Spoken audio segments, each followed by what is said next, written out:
যদি তাদের কোনো বক্তব্য থাকে বা কোনো অভিযোগ থাকে বা কিছু দিতে হয় এই বাড়িতে আসে। আপনার বাড়িতে সিআইডি কেন? আপনার বাড়িতে সিআইডি যারা গেছে বলতে পারবে, আমি তো যাইনি। কলকাতা পুরসভা তো নোটিশ দিয়েছে আপনার বাড়িতে। কলকাতা পুরসভা কমপ্লিট করতে অবৈধ বাড়ি বলছে আপনার অবৈধ নির্মাণ।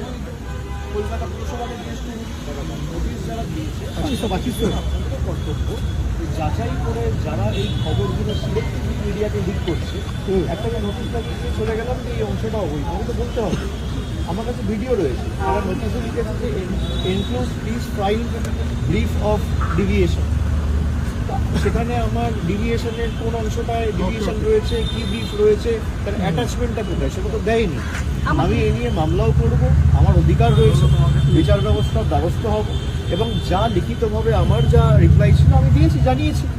বাকি সিআইডি টিম কেন এসছে, কেএমসি কেন এসছে, কি নোটিশ দিয়ে যারা দিয়েছে তারা বলতে পারবে। আপনি কি সই জাল সংক্রান্ত মামলা এসেছে, আপনি কি সই জাল করেছেন? অনেকগুলো দাঁড়ান, আপনি প্রশ্ন করলেন রিপাবলিক বাংলার সাংবাদিক যে কেন সিআইডি দিয়েছে, কেন সিআইডি আপনার কাছে এসেছে। এবার আপনি বলছেন সইজাল মামলা এসেছে, নোটিশ আমি পাইনি, আপনি জেনে গেছেন কেন এসেছে।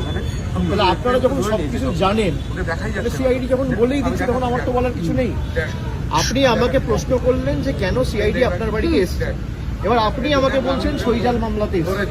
তাহলে আপনার বিরুদ্ধে যে অভিযোগ, আমার বিরুদ্ধে যে অভিযোগ আমাকে নোটিশ দেবে, আমি আইনত লড়াই করব। সিআইডি কি, এদের ইডি সিবিআই এর কাছে আমি মাথা নত করিনি।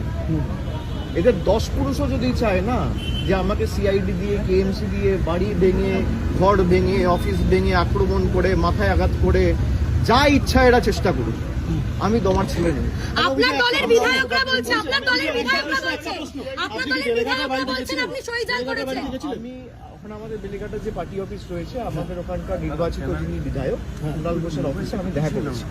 আমি ওখানেই গেছিলাম, ওখান থেকে এসেছি, আমি একটু পরে আপনার দলের বিধায়করাই বলছেন